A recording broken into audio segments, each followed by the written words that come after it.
Chapitre 14. Mon arrivée leur fut d'un grand secours, en ce que nous les approvisionnâmes de couteaux, de ciseaux, de bêches, de pelles, de pioches et de toutes choses semblables dont ils pouvaient avoir besoin. Ils devinrent tellement adroits à l'aide de ces outils qu'ils parvinrent à se bâtir de fort jolies huttes ou maisonnettes, dont ils tressaient et arrondissaient les contours comme à de la vannerie.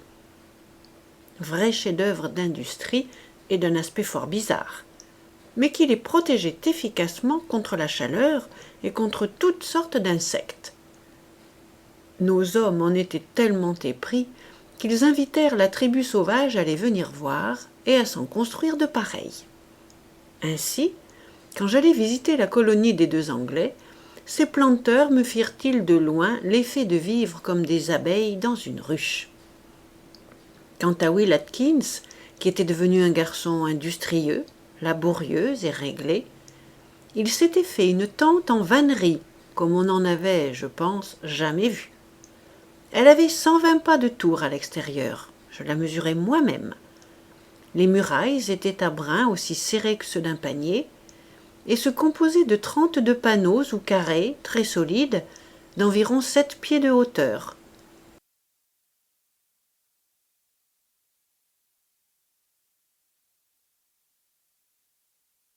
Au milieu s'en trouvait une autre, qui n'avait pas plus de 22 pas de circonférence, mais d'une construction encore plus solide, car elle était divisée en 8 pans, aux 8 angles desquels se trouvaient 8 forts poteaux. Sur leur sommet, il avait placé de grosses charpentes, jointes ensemble au moyen de chevilles de bois, et d'où il avait élevé pour la couverture une pyramide de 8 chevrons fort élégante, je vous l'assure, et parfaitement assemblée, quoiqu'il n'eût pas de clous, mais seulement quelques broches de fer qu'il s'était faites avec la ferraille que j'avais laissée dans l'île. Cet adroit garçon donna vraiment des preuves d'une grande industrie en beaucoup de choses dont la connaissance lui manquait. Il se fit une forge et une paire de soufflets en bois pour attiser le feu. Il se fabriqua encore le charbon qu'en exigeait l'usage, et d'une pince de fer il fit une enclume fort passable. Cela le mit à même de façonner une foule de choses, des crochets, des gages, des pointes, des verrous et des gonds. Mais revenons à sa case. Après qu'il eut posé le comble de la tente intérieure, il remplit les entrevous des chevrons au moyen d'un treillis si solide et qu'il couvrit si ingénieusement de paille de riz et au sommet d'une large feuille d'un certain arbre, que sa maison était tout aussi à l'abri de l'humidité que si elle eût été couverte en tuiles ou en ardoise. Il m'avoua, il est vrai, que les sauvages lui avaient fait la vannerie. L'enceinte extérieure était couverte, comme une galerie, tout autour de la rotonde intérieure, et de grands chevrons s'étendaient de 32 angles au sommet des poteaux de l'habitation du milieu, éloignés d'environ 20 pieds, de sorte qu'il y avait entre le mur de claillonnage extérieur et le mur intérieur un espace, semblable à un promenoir, de la largeur de 20 pieds à peu près.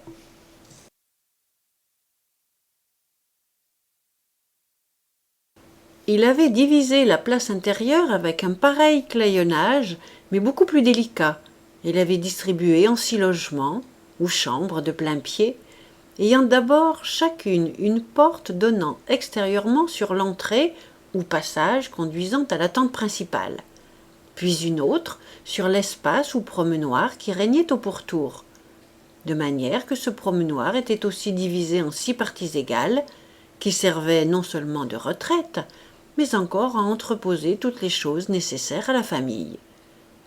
Ces 6 espaces n'occupant point toute la circonférence, les autres logements de la galerie étaient disposés ainsi. Aussitôt que vous aviez passé la porte de l'enceinte extérieure, vous aviez droit devant vous un petit passage conduisant à la porte de la case intérieure. De chaque côté était une cloison de claillonnage avec une porte par laquelle vous pénétriez d'abord dans une vaste chambre ou magasin de 20 pieds de large sur environ 30 de long, et de là dans une autre un peu moins longue. Ainsi, dans le pourtour, il y avait 10 belles chambres, 6 desquels n'avaient entré que par les logements de la tente intérieure et servaient de cabinets ou de retraits à chaque chambre respective de cette tente.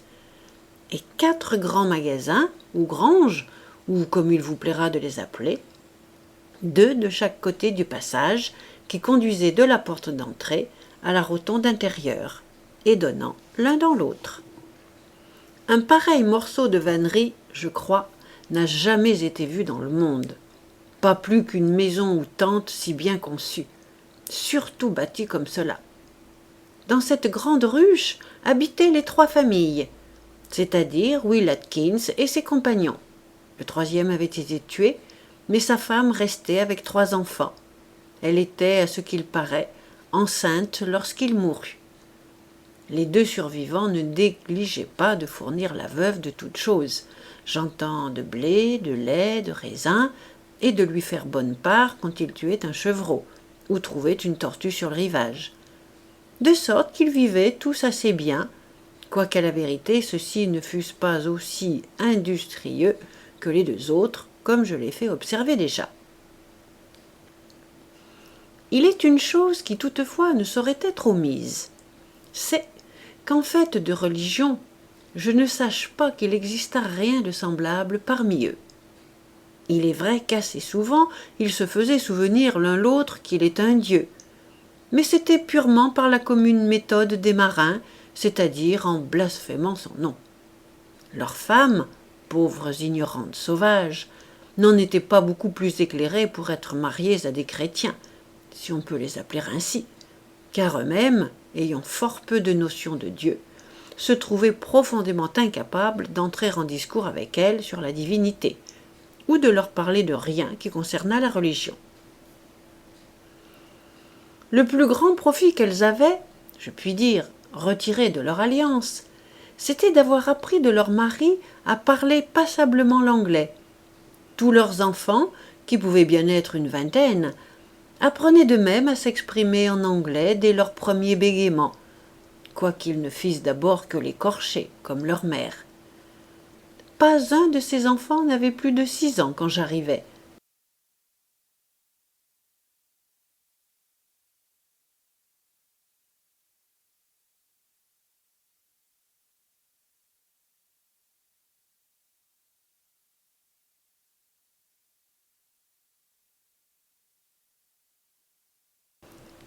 Car il n'y en avait pas beaucoup plus de 7 que ces 5 ladies sauvages avaient été amenées.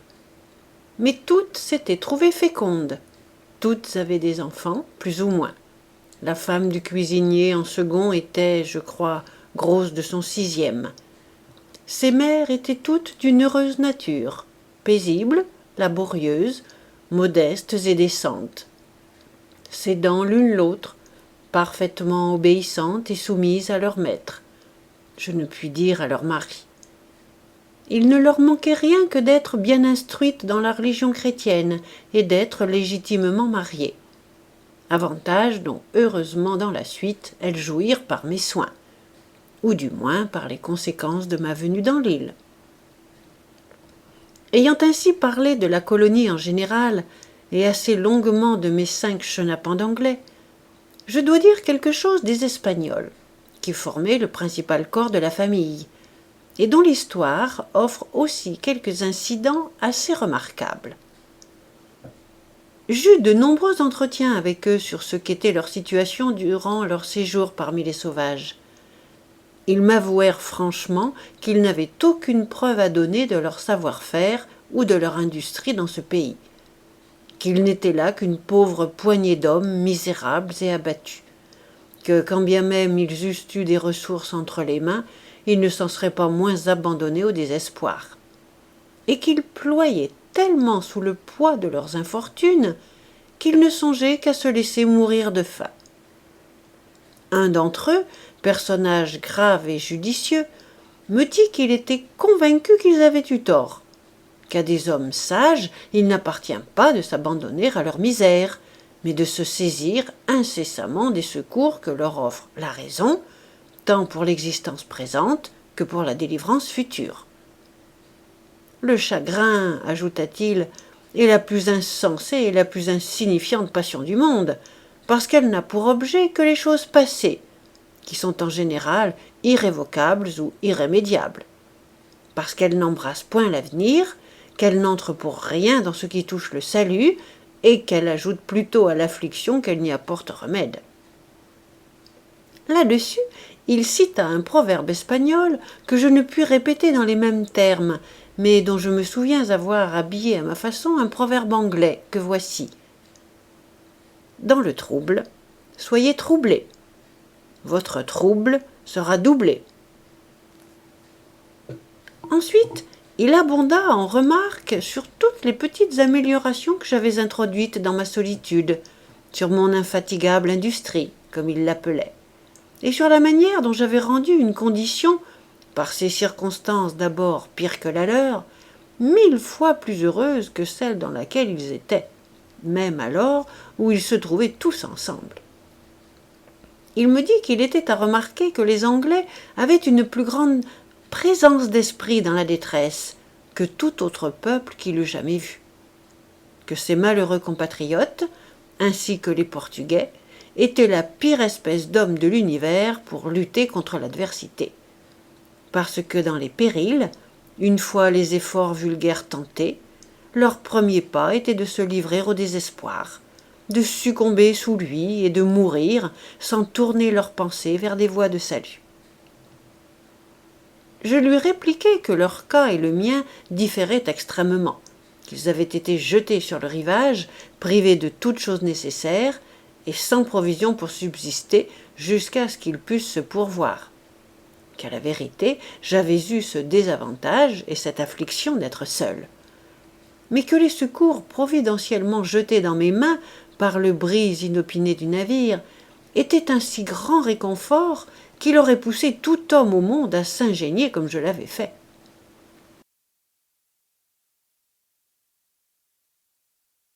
« Seigneur, reprit l'Espagnol, si nous, pauvres Castillans, eussions été à votre place, nous n'eussions pas tiré du vaisseau la moitié de ces choses que vous sûtes en tirer.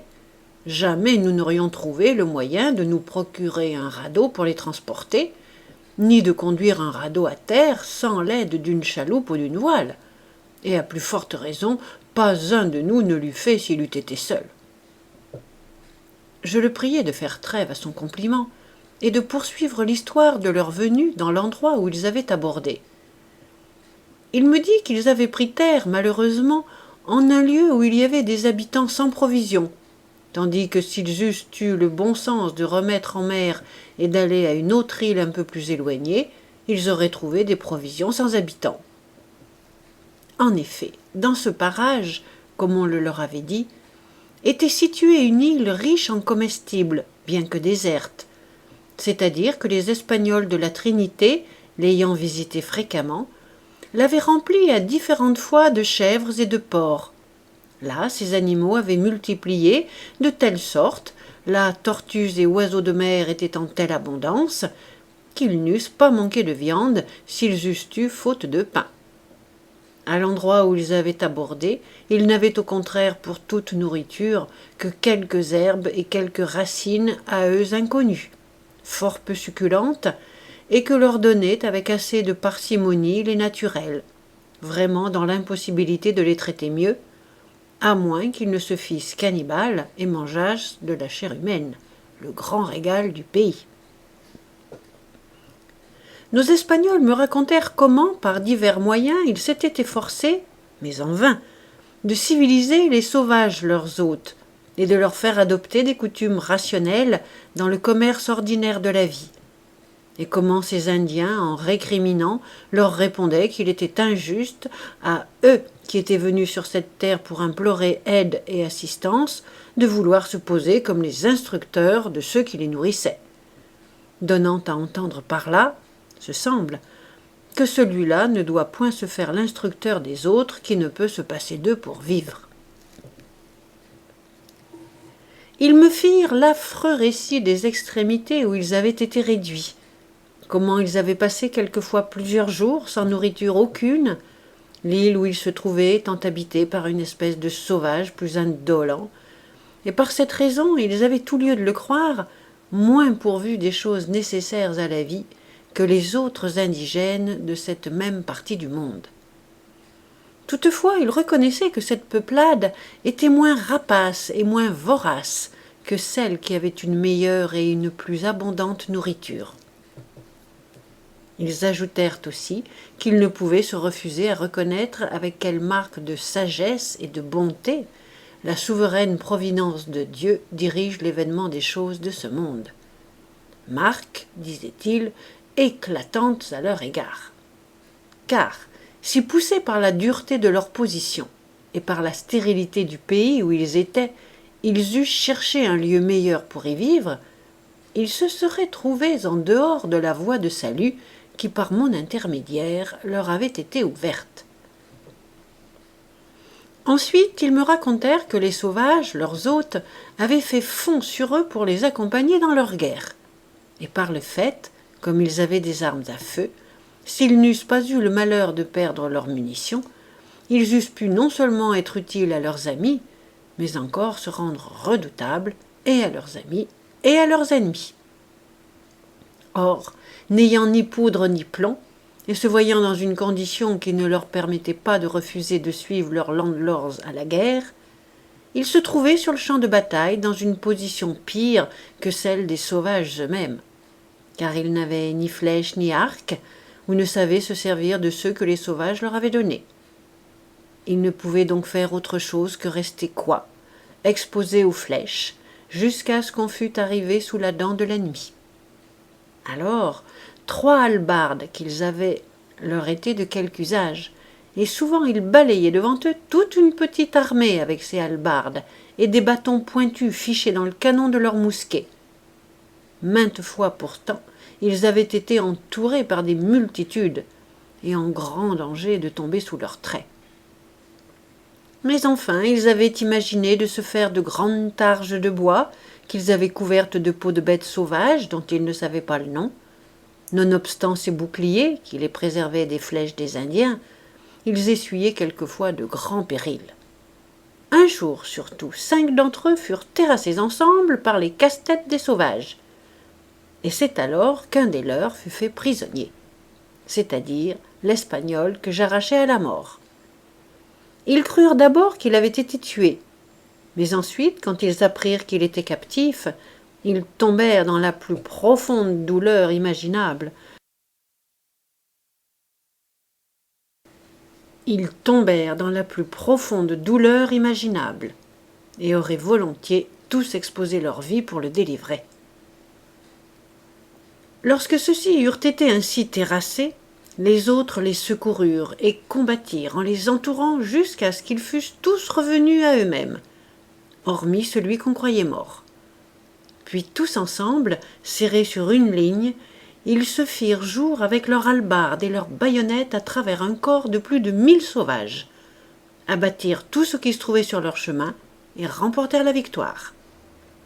Mais à leur grand regret, parce qu'elle leur avait coûté la perte de leurs compagnons, que le parti ennemi, qui le trouva vivant, avait emporté avec quelques autres, comme je l'ai conté dans la première portion de ma vie. Ils me dépeignirent de la manière la plus touchante quelle avait été leur surprise de joie au retour de leur ami et compagnon de misère, qu'ils avaient cru dévorés par des bêtes féroces de la pire espèce, c'est-à-dire par des hommes sauvages. Et comment de plus en plus cette surprise s'était augmentée au récit qu'il leur avait fait de son message, et de l'existence d'un chrétien sur une terre voisine, qui plus est d'un chrétien ayant assez de pouvoir et d'humanité pour contribuer à leur délivrance. Ils me dépeignirent encore leur étonnement à la vue du secours que je leur avais envoyé, et surtout à l'aspect des miches de pain, chose qu'ils n'avaient pas vue depuis leur arrivée dans ce misérable lieu, disant que nombre de fois ils les avaient couvertes de signes de croix et de bénédictions, comme un aliment descendu du ciel. Et en y goûtant, quelle cordiale revivifiance avait été pour leurs esprits, ainsi que tout ce que j'avais envoyé pour leur réconfort.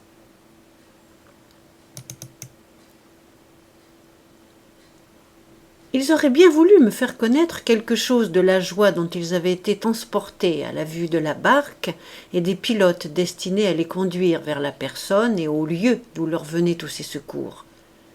Mais ils m'assurèrent qu'il était impossible de l'exprimer par des mots, que l'excès de leur joie les avait poussés à des méséantes extravagances qu'il ne leur était loisible de décrire qu'en me disant qu'ils s'étaient vus sur le point de tomber en frénésie, ne pouvant donner un libre cours aux émotions qui les agitaient. Bref, que ce saisissement avait agi sur celui-ci de telle manière, sur celui-là de telles autres, que les uns avaient débondé en larmes, que les autres avaient été à moitié fous, et que quelques-uns s'étaient immédiatement évanouis. Cette peinture me toucha extrêmement, et me rappela l'extase de vendredi quand il retrouva son père, les transports des pauvres Français quand je les recueillis en mer, après l'incendie de leur navire, la joie du capitaine quand il se vit délivré dans le lieu même où il s'attendait à périr, et ma propre joie quand, après 28 ans de captivité, je vis un bon vaisseau prêt à me conduire dans ma patrie. Tous ces souvenirs me rendirent plus sensible au récit de ces pauvres gens, et firent que je m'en affectai d'autant plus.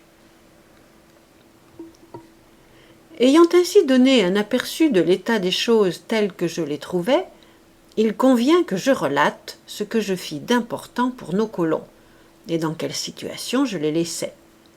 Leur opinion et la mienne étaient qu'ils ne seraient plus inquiétés par les sauvages, ou que, s'ils venaient à l'être, ils étaient en état de les repousser, fussent-ils 2 fois plus nombreux qu'auparavant, de sorte qu'ils étaient fort tranquilles sur ce point. En ce temps-là, avec l'Espagnol que j'ai surnommé gouverneur, j'eus un sérieux entretien sur leur séjour dans l'île, car n'étant pas venu pour emmener aucun d'entre eux, il n'eût pas été juste d'en emmener quelques-uns et de laisser les autres, qui peut-être ne seraient pas restés volontiers si leur force eût été diminuée. En conséquence, je leur déclarai que j'étais venu pour les établir en ce lieu et non pour les en déloger. Puis je leur fis connaître que j'avais apporté pour eux des secours de toutes sortes, que j'avais fait de grandes dépenses afin de les pourvoir de toutes les choses nécessaires à leur bien-être et leur sûreté, et que je leur amenais telle et telle personne, non seulement pour augmenter et renforcer leur nombre, mais encore pour les aider comme artisans, grâce aux divers métiers utiles qu'ils avaient appris, à se procurer tout ce dont ils avaient faute encore. Ils étaient tous ensemble quand je leur parlais ainsi. Avant de leur livrer les provisions que j'avais apportées, je leur demandai, un par un, s'ils avaient entièrement étouffé et oublié les inimitiés qui avaient régné parmi eux, s'ils voulaient se secouer la main et se jurer une mutuelle affection et une étroite union d'intérêts, que ne détruiraient plus ni mésintelligence ni jalousie. William Atkins, avec beaucoup de franchise et de bonne humeur, répondit qu'ils avaient assez essuyé d'afflictions pour devenir tous sages, et rencontré assez d'ennemis pour devenir tous amis, que pour sa part il voulait vivre et mourir avec les autres, que, bien loin de former de mauvais desseins contre les Espagnols, il reconnaissait qu'ils ne lui avaient rien fait que son mauvais caractère n'eût rendu nécessaire, et qu'à leur place il n'eût fait s'il n'avait fait pis, qu'il leur demanderait pardon si je le souhaitais de ses impertinences et de ses brutalités à leur égard, qu'il avait la volonté et le désir de vivre avec eux dans les termes d'une amitié et d'une union parfaite, et qu'il ferait tout ce qui serait en son pouvoir pour les en convaincre. Enfin, quant à l'Angleterre, qu'il lui importait peu de ne pas y aller de 20 années. Les Espagnols répondirent qu'à la vérité, dans le commencement, ils avaient désarmé et exclu William Atkins et ses 2 camarades, à cause de leur mauvaise conduite, comme ils me l'avaient fait connaître, et qu'ils en appelaient tous à moi de la nécessité où ils avaient été d'en agir ainsi. Mais que William Atkins s'était conduit avec tant de bravoure dans le grand combat livré aux sauvages, et depuis dans quantité d'occasions, et s'était montré si fidèle et si dévoué aux intérêts généraux de la colonie, qu'ils avaient oublié tout le passé, et pensaient qu'il méritait autant qu'aucun d'eux qu'on lui confiât des armes et qu'on le pourvût de toutes choses nécessaires. Qu'en lui déférant le commandement après le gouverneur lui-même, ils avaient témoigné de la foi qu'ils avaient en lui. Que s'ils avaient eu foi entière en lui et en ses compatriotes, ils reconnaissaient aussi qu'ils s'étaient montrés dignes de cette foi par tout ce qui peut appeler sur un honnête homme l'estime et la confiance.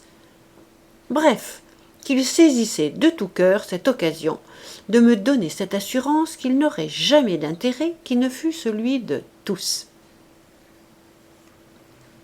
D'après ces franches et ouvertes déclarations d'amitié, nous fixâmes le jour suivant pour dîner tous ensemble, et nous fîmes, d'honneur, un splendide festin.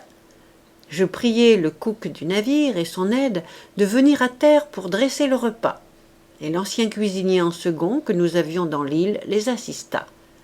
On tira des provisions du vaisseau, 6 pièces de bon bœuf, 4 pièces de porc et notre bowl à punch, avec les ingrédients pour en faire. Et je leur donnai en particulier 10 bouteilles de vin clairé de France et 10 bouteilles de bière anglaise, chose dont ni les Espagnols ni les Anglais n'avaient goûté depuis bien des années, et dont, cela est croyable, ils furent on ne peut plus ravis.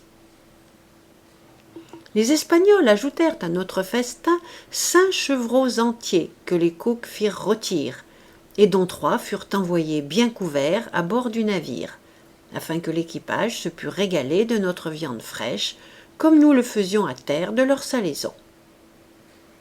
Après ce banquet, où brilla une innocente gaieté, je fis étaler ma cargaison d'effets, et pour éviter toute dispute sur la répartition, je leur montrai qu'elle était suffisante pour eux tous, et leur enjoignis à tous de prendre une quantité égale des choses à l'usage du corps, c'est-à-dire égale après confection.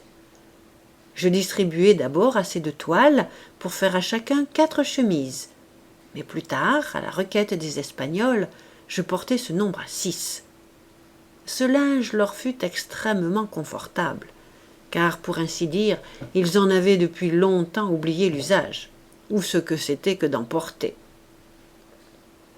Je distribuai les minces étoffes anglaises dont j'ai parlé pour faire à chacun un léger vêtement, en manière de blaude, costume frais et peu gênant, que je jugeais le plus convenable à cause de la chaleur de la saison, et j'ordonnai que toutes et quantefois ils seraient usés, on leur en fit d'autres, comme bon semblerait.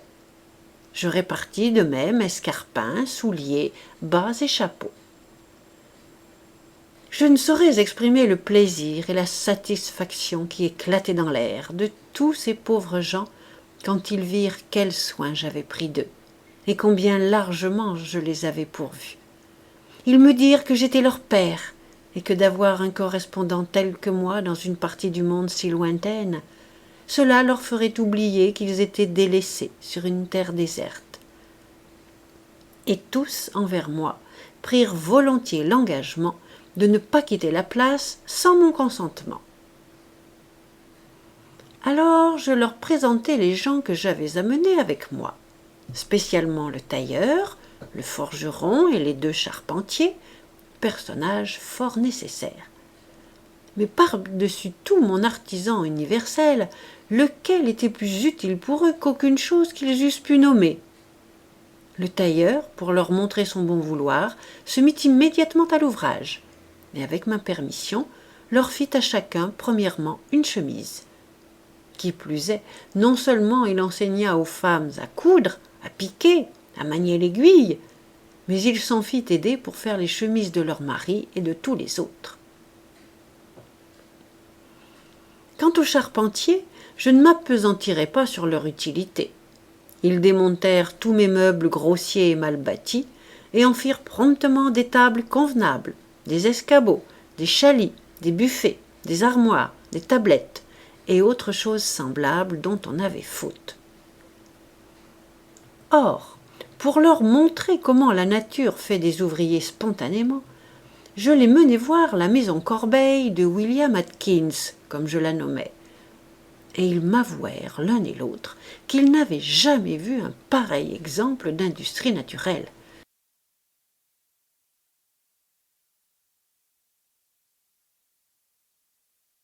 ni rien de si régulier et de si habilement construit, du moins en ce genre. À son aspect, l'un d'eux, après avoir rêvé quelque temps, se tourna vers moi et dit « Je suis convaincu que cet homme n'a pas besoin de nous. Donnez-lui seulement des outils. »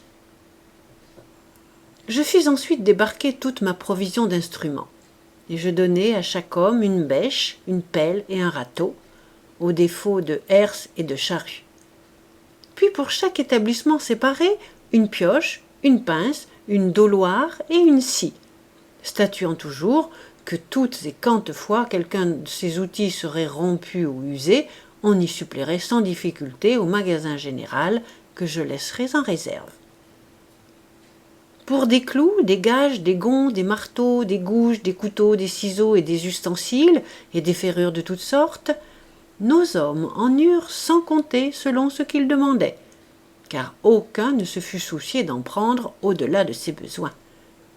Bien fou eût été celui qui les aurait gaspillés ou gâtés pour quelque raison que ce fût.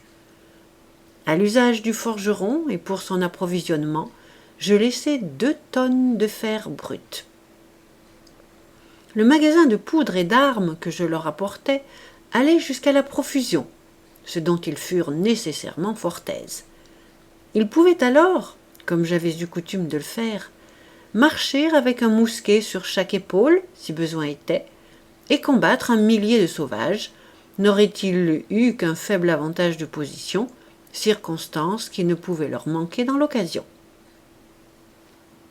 J'avais mené à terre avec moi le jeune homme dont la mère était morte de faim, et la servante aussi, jeune fille modeste, bien élevée, pieuse, et d'une conduite si pleine de candeur que chacun avait pour elle une bonne parole.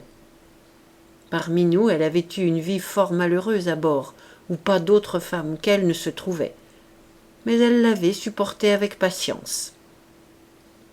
Après un court séjour dans l'île, voyant toutes choses si bien ordonnées et en si bon train de prospérer, et considérant qu'il n'avait ni affaires ni connaissances dans les Indes orientales, ni motif pour entreprendre un si long voyage, considérant tout cela, dis-je, ils vinrent ensemble me trouver et me demandèrent que je leur permisse de rester dans l'île et d'entrer dans ma famille, comme ils disaient. J'y consentis de tout cœur, et on leur assigna une petite pièce de terre où on leur éleva 3 tentes ou maisons, entourées d'un clayonnage, palissadées comme celle d'Atkins et contiguës à sa plantation. Ces huttes furent disposées de telle façon qu'ils avaient chacun une chambre à part pour se loger, et un pavillon mitoyen ou espèce de magasin pour déposer tous leurs effets et prendre leur repas. Les 2 autres Anglais transportèrent alors leur habitation à la même place, et ainsi l'île demeura divisée en 3 colonies, pas davantage. Les Espagnols, avec le vieux Vendredi et les premiers serviteurs, logeaient à mon ancien manoir au pied de la colline, lequel était, pour ainsi parler, la cité capitale, et où ils avaient tellement augmenté et étendu leurs travaux, tant dans l'intérieur qu'à l'extérieur de la colline, que, bien que parfaitement cachés, ils habitaient fort au large. Jamais, à coup sûr, dans aucune partie du monde, on ne vit une pareille petite cité au milieu d'un bois, et si secrète.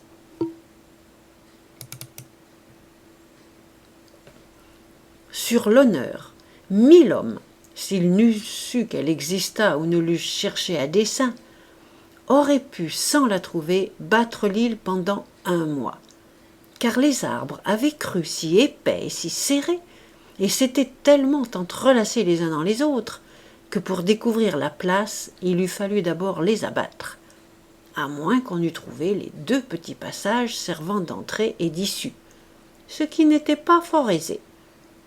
L'un était juste au bord de l'eau, sur la rive de la crique, et à plus de 200 verges du château. L'autre se trouvait au haut de la double escalade que j'ai déjà exactement décrite. Sur le sommet de la colline, il y avait aussi un gros bois, planté serré, de plus d'1 acre d'étendue, lequel avait cru promptement et garantissait la place de toute atteinte de ce côté, où l'on ne pouvait pénétrer que par une ouverture étroite réservée entre 2 arbres et peu facile à découvrir. L'autre colonie était celle de Will Atkins, où se trouvaient 4 familles anglaises. Je veux dire les Anglais que j'avais laissés dans l'île, leurs femmes, leurs enfants, 3 sauvages esclaves, la veuve et les enfants de celui qui avait été tué, le jeune homme et la servante, dont, par parenthèse, nous fîmes une femme avant notre départ. Là habitaient aussi les 2 charpentiers et le tailleur que je leur avais amenés, ainsi que le forgeron, artisan fort utile, surtout comme arquebusier, pour prendre soin de leurs armes. Enfin mon autre homme, que j'appelais Jacques Bonatou, et qui à lui seul valait presque 20 hommes, car c'était non seulement un garçon fort ingénieux, mais encore un joyeux compagnon.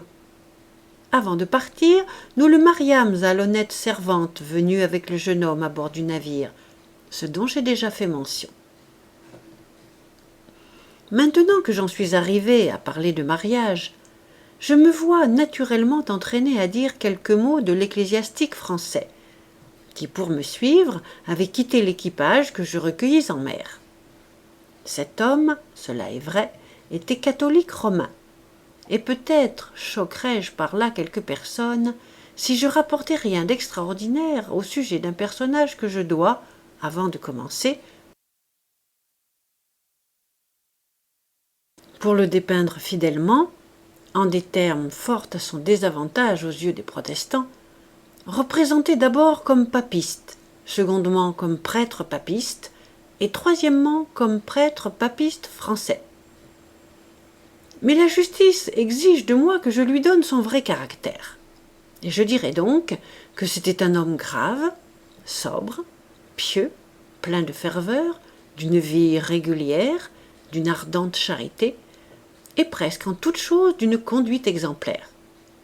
Qui pourrait me blâmer d'apprécier, nonobstant sa communion, la valeur d'un tel homme? Quoique mon opinion soit, peut-être ainsi que l'opinion de ceux qui liront ceci, qu'il était dans l'erreur. Tout d'abord que je m'entretins avec lui, après qu'il eut consenti à aller avec moi aux Indes orientales, je trouvai, non sans raison, un charme extrême dans sa conversation. Ce fut de la manière la plus obligeante qu'il entama notre première causerie sur la religion.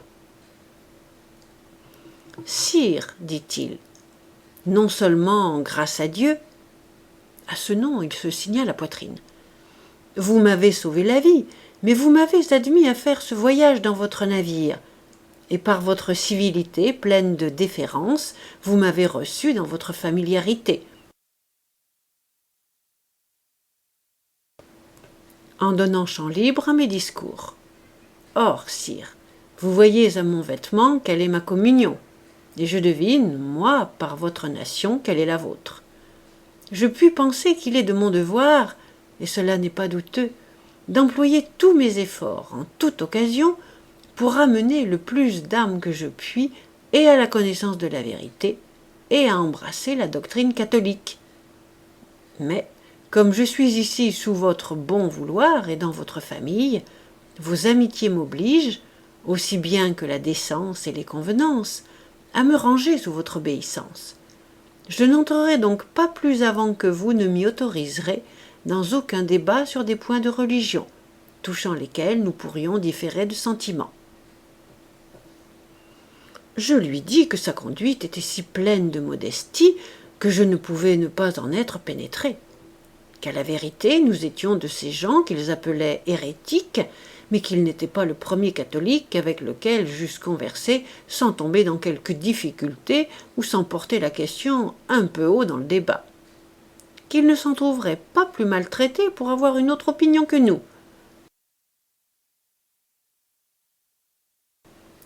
Et que si nous ne nous entretenions pas sur cette matière sans quelque aigreur d'un côté ou de l'autre, ce serait sa faute et non la nôtre.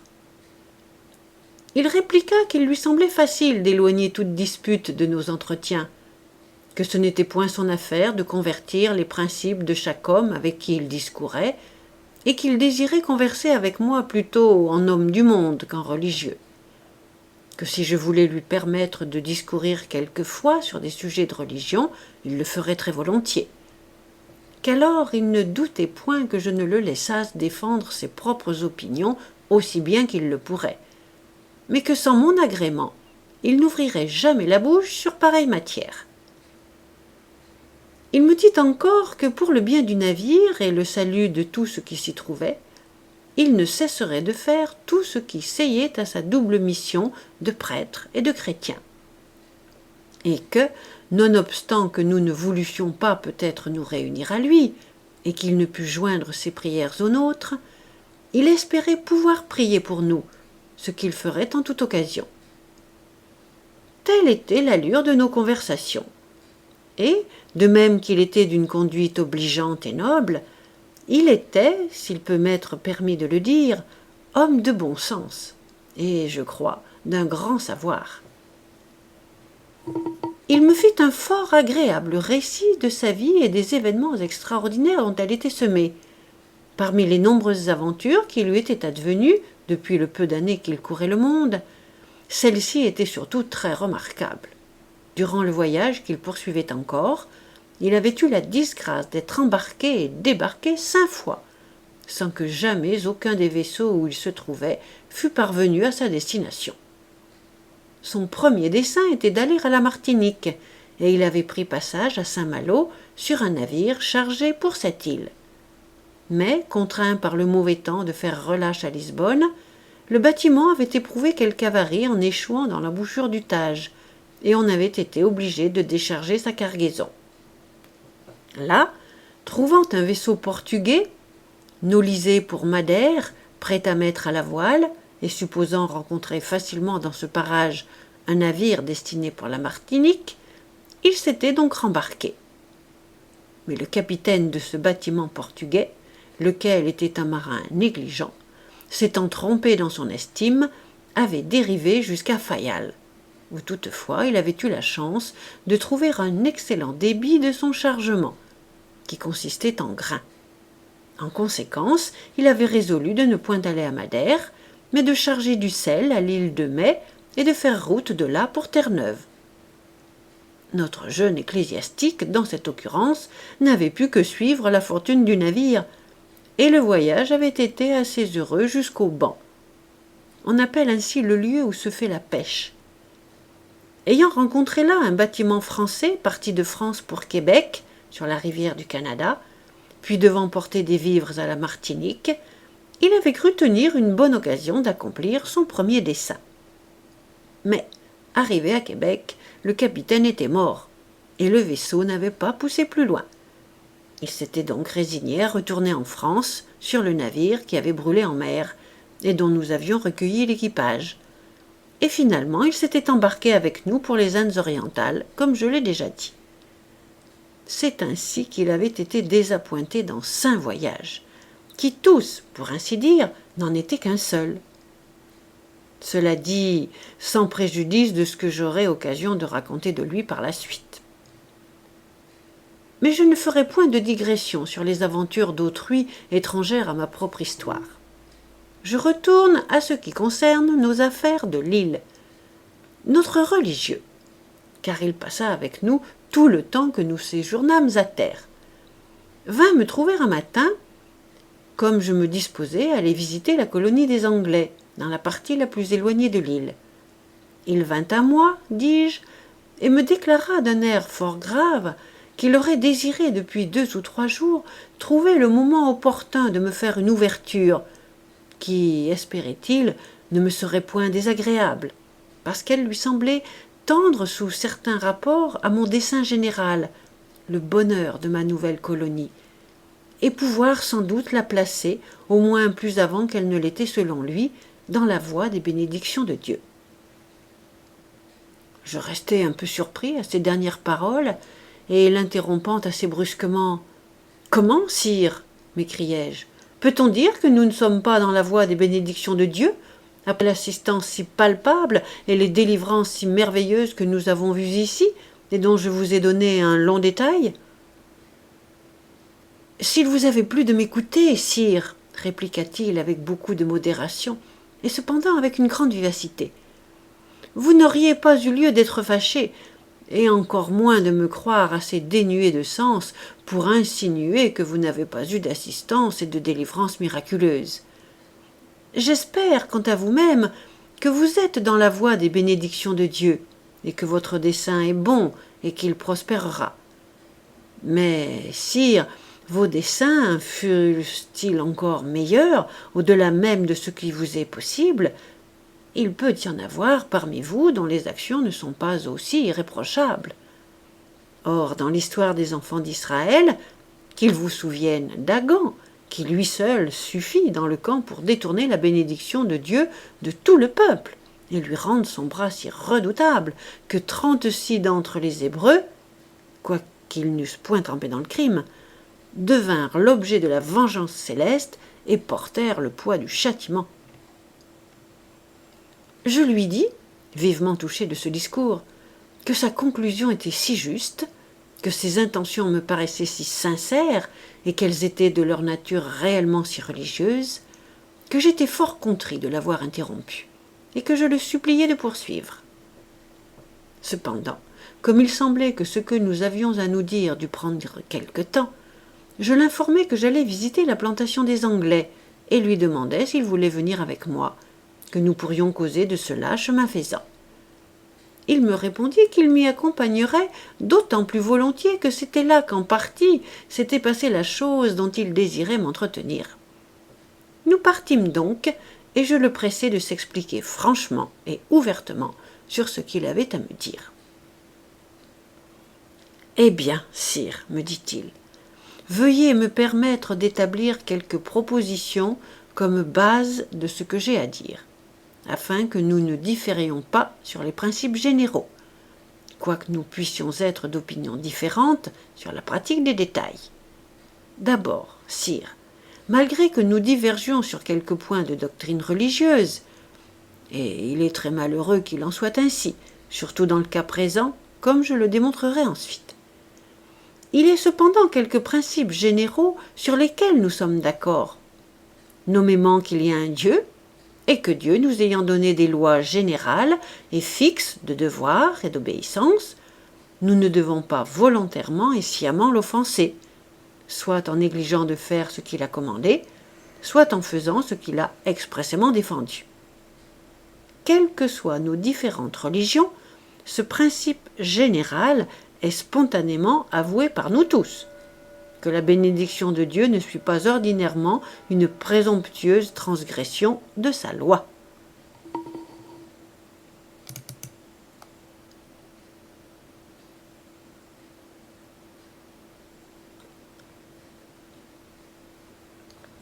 Tout bon chrétien devra donc mettre ses plus tendres soins à empêcher que ceux qu'il tient sous sa tutelle ne vivent dans un complet oubli de Dieu et de ses commandements.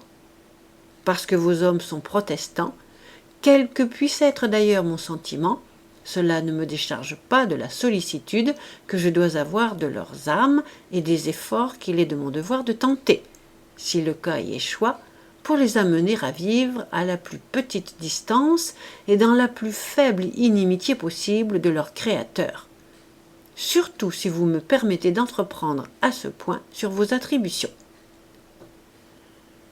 Je ne pouvais encore entrevoir son but. Cependant, je ne laissais pas d'applaudir à ce qu'il avait dit. Je le remerciais de l'intérêt si grand qu'il prenait à nous, et je le priais de vouloir bien exposer les détails de ce qu'il avait observé, afin que je pusse, comme Josué, pour continuer sa propre parabole, éloigner de nous la chose maudite. « Eh bien, soit, me dit-il, je vais user de la liberté que vous me donnez. Il y a 3 choses, lesquelles, si je ne me trompe, doivent arrêter ici vos efforts dans la voie des bénédictions de Dieu, et que, pour l'amour de vous et des vôtres, je me réjouirai de voir écarter.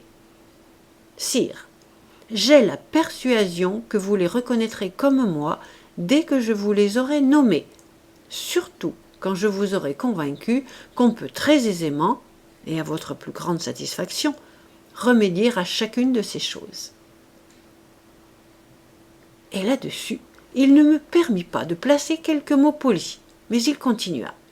« D'abord, sire, dit-il, vous avez ici 4 Anglais qui sont allés chercher des femmes chez les sauvages, en ont fait leurs épouses, en ont eu plusieurs enfants, et cependant ne sont unis à elles selon aucune coutume établie et légale, comme le requièrent les lois de Dieu et les lois des hommes. Ce ne sont donc pas moins, devant les unes et les autres, que des adultères, vivant dans l'adultère. À cela, sire, je sais que vous objecterez qu'ils n'avaient ni clerc, ni prêtre d'aucune sorte, ou d'autre communion pour accomplir la cérémonie, ni plume, ni encre, ni papier pour dresser un contrat de mariage, et y apposer réciproquement leur sein. Je sais encore, sire, ce que le gouverneur vous a dit, de l'accord auquel il les obligea de souscrire quand ils prirent ces femmes, c'est-à-dire qu'il les choisirait d'après un mode consenti et les garderait séparément. Ce qui, soit dit en passant, n'a rien d'un mariage et n'implique point l'engagement des femmes comme épouses. Ce n'est qu'un marché fait entre les hommes pour prévenir les querelles entre eux. Or, sire, l'essence du sacrement de mariage, il l'appelait ainsi étant catholique romain, consiste non seulement dans le consentement mutuel des parties à se prendre l'une l'autre pour mari et épouse, mais encore dans l'obligation formelle et légale renfermée dans le contrat, laquelle force l'homme et la femme de s'avouer et de se reconnaître pour tels dans tous les temps. Obligation imposant à l'homme de s'abstenir de toute autre femme, de ne contracter aucun autre engagement, tandis que celui-ci subsiste, et dans toutes les occasions, autant que faire se peut, de pourvoir convenablement son épouse et ses enfants. Obligation qui, mutatis mutandis, soumet de son côté la femme aux mêmes ou à de semblables conditions. Or, sire, ces hommes peuvent, quand il leur plaira ou quand l'occasion s'en présentera, abandonner ces femmes, désavouer leurs enfants, les laisser périr, prendre d'autres femmes et les épouser du vivant des premières. Ici, il ajouta, non sans quelque chaleur, « Comment, sire, Dieu est-il honoré par cette liberté illicite? Et comment sa bénédiction couronnera-t-elle vos efforts dans ce lieu, quoique bons en eux-mêmes, quoique honnêtes dans leur but, tandis que ces hommes, qui sont présentement vos sujets, sous votre gouvernement et votre domination absolue, sont autorisés par vous à vivre ouvertement dans l'adultère. »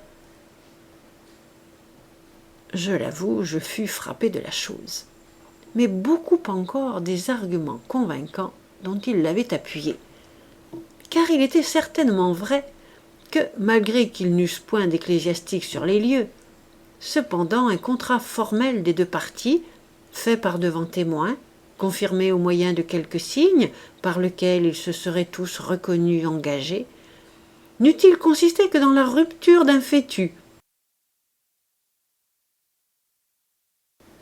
et qui eût obligé les hommes à avouer ces femmes pour leurs épouses en toutes circonstances, à ne les abandonner jamais, ni elles ni leurs enfants, et les femmes à en agir de même à l'égard de leurs maris, eût été un mariage valide et légal à la face de Dieu.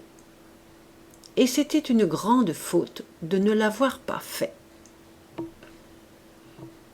Je pensais pouvoir m'en tirer avec mon jeune prêtre en lui disant que tout cela avait été fait durant mon absence, et que depuis tant d'années ces gens vivaient ensemble, que si c'était un adultère, il était sans remède, qu'à cette heure on n'y pouvait rien.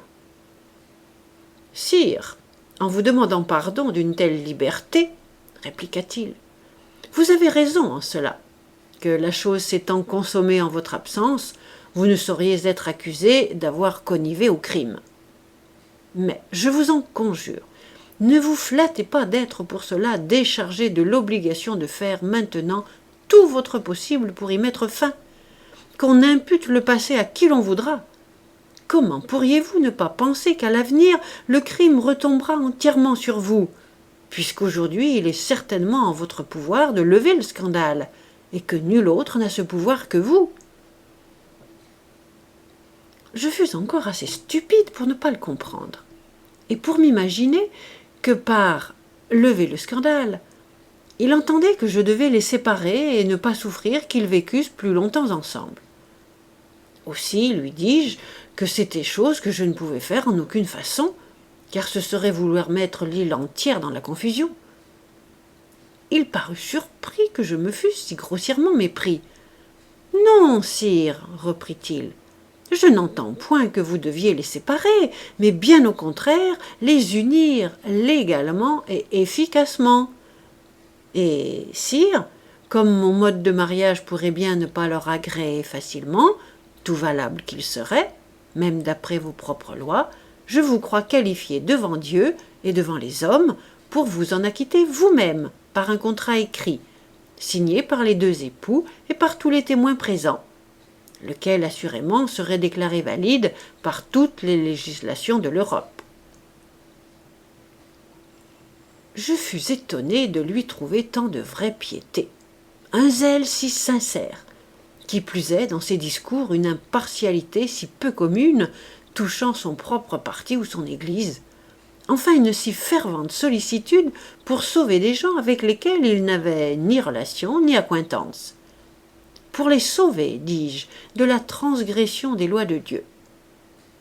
Je n'avais en vérité rencontré nulle part rien de semblable.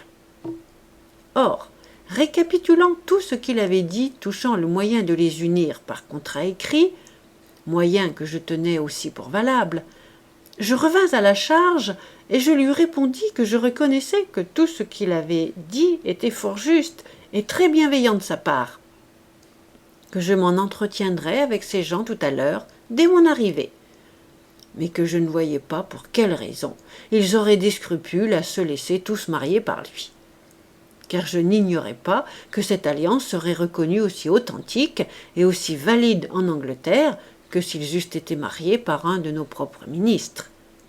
Je dirai en son temps ce qui se fit à ce sujet. Je le pressai alors de me dire quelle était la seconde plainte qu'il avait à faire, en reconnaissant que je lui étais fort redevable quant à la première, et je l'en remerciai cordialement. Il me dit qu'il userait encore de la même liberté et de la même franchise, et qu'il espérait que je prendrais aussi bien. Le grief était donc que, nonobstant que ces Anglais, mes sujets, comme il les appelait, eussent vécu avec ces femmes depuis près de 7 années, et leur eussent appris à parler l'anglais, même à le lire, et qu'elles fussent, comme il s'en était aperçu, des femmes assez intelligentes et susceptibles d'instruction, il ne leur avait rien enseigné jusqu'alors de la religion chrétienne, pas seulement fait connaître qu'il est un Dieu, qu'il a un culte, de quelle manière Dieu veut être servi, ni que leur propre idolâtrie et leur adoration étaient fausses et absurdes. C'était, disait-il, une négligence injustifiable, et que Dieu leur en demanderait certainement compte, et que peut-être il finirait par leur arracher l'œuvre des mains. Tout ceci fut prononcé avec beaucoup de sensibilité et de chaleur. Je suis persuadé, poursuivit-il, que si ces hommes eussent vécu dans la contrée sauvage d'où leurs femmes sont venues, les sauvages auraient pris plus de peine pour les amener à se faire idolâtres et à adorer le démon qu'aucun d'eux, autant que je puis le voir, n'en a pris pour instruire sa femme dans la connaissance du vrai Dieu.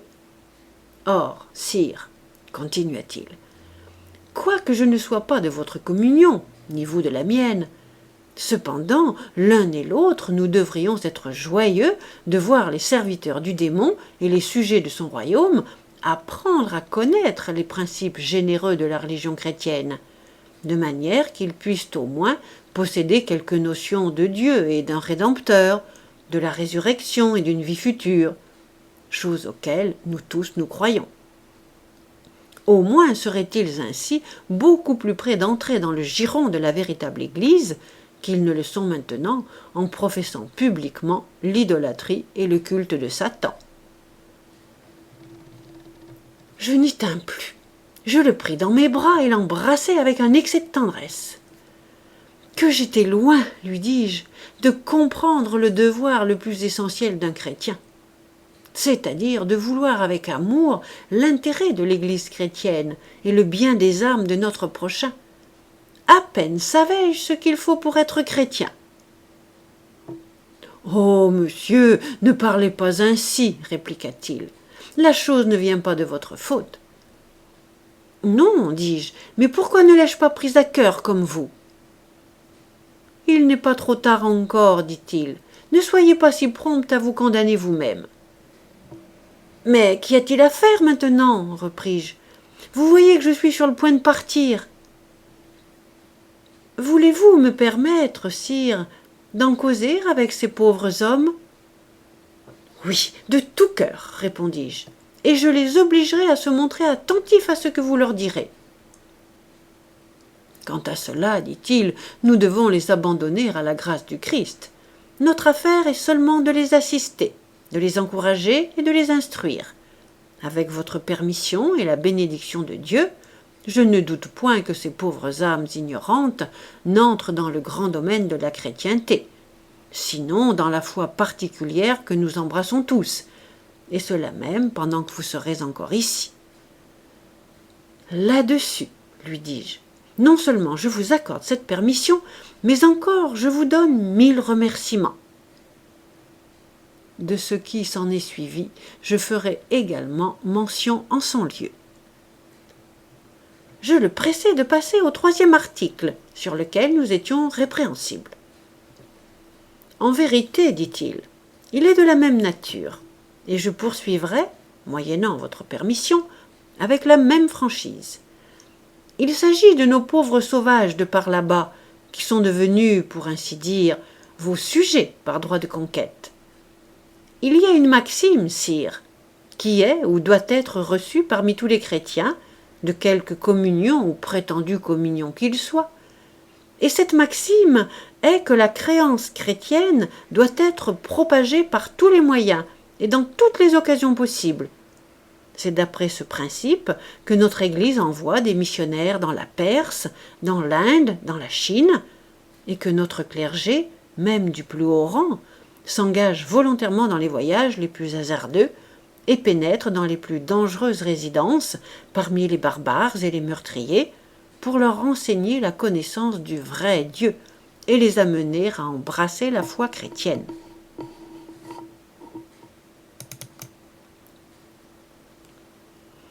Or, vous, sire, vous avez ici une belle occasion de convertir 36 ou 37 pauvres sauvages idolâtres à la connaissance de Dieu, leur créateur et rédempteur.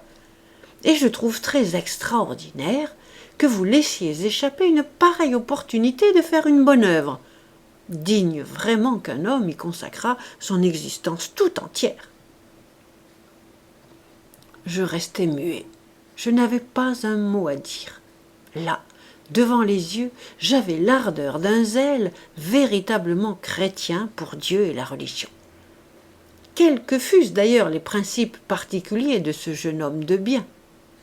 Quant à moi, jusqu'alors je n'avais pas même eu dans le cœur une pareille pensée, et sans doute je ne l'aurais jamais conçue, car ces sauvages étaient pour moi des esclaves, des gens que, si nous eussions eu à les employer à quelques travaux, nous aurions traités comme tels, ou que nous aurions été fort aise de transporter dans toute autre partie du monde.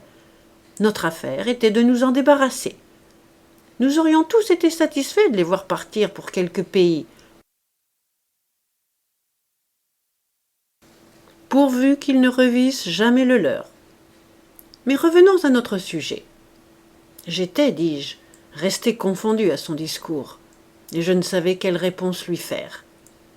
Il me regarda fixement, et remarquant mon trouble, « Sire, dit-il, je serais désolé si quelqu'une de mes paroles avait pu vous offenser. »« Non, non, répartis-je, ma colère ne s'adresse qu'à moi-même. Je suis profondément contristé, non seulement de n'avoir pas eu la moindre idée de cela jusqu'à cette heure, mais encore de ne pas savoir à quoi me servira la connaissance que j'en ai maintenant. Vous n'ignorez pas, sire, dans quelles circonstances je me trouve. Je vais aux Indes orientales sur un navire frété par des négociants, envers lesquels ce serait commettre une injustice criante que de retenir ici leur bâtiment, l'équipage étant pendant tout ce temps nourri et payé aux frais des armateurs. Il est vrai que j'ai stipulé qu'il me serait loisible de demeurer 12 jours ici, et que si j'y stationnais davantage, je paierais 3 livres sterling par jour de starie. Toutefois, je ne puis prolonger ma starie au-delà de 8 jours. En voici déjà 13 que je séjourne en ce lieu, je suis donc tout à fait dans l'impossibilité de me mettre à cette œuvre, à moins que je ne me résigne à être de nouveau abandonné sur cette île. Et dans ce cas, si ce seul navire venait à se perdre sur quelque point de sa course, je retomberais précisément dans le même état où je me suis trouvé une première fois ici, et duquel j'ai été si merveilleusement délivré. Il avoua que les clauses de mon voyage étaient onéreuses. Mais il laissa à ma conscience à prononcer si le bonheur de sauver 37 âmes ne valait pas la peine que je hasardasse tout ce que j'avais au monde. N'étant pas autant que lui pénétré de cela, je lui répliquai ainsi « C'est en effet, sire, chose fort glorieuse que d'être un instrument dans la main de Dieu pour convertir 37 païens à la connaissance du Christ. Mais comme vous êtes un ecclésiastique et préposé à cette œuvre, il semble qu'elle entre naturellement dans le domaine de votre profession. Comment se fait-il donc qu'au lieu de m'y exhorter, vous n'offriez pas vous-même de l'entreprendre ?» À ces mots, comme il marchait à mon côté, il se tourna face à face avec moi, et, m'arrêtant tout court, il me fit une profonde révérence.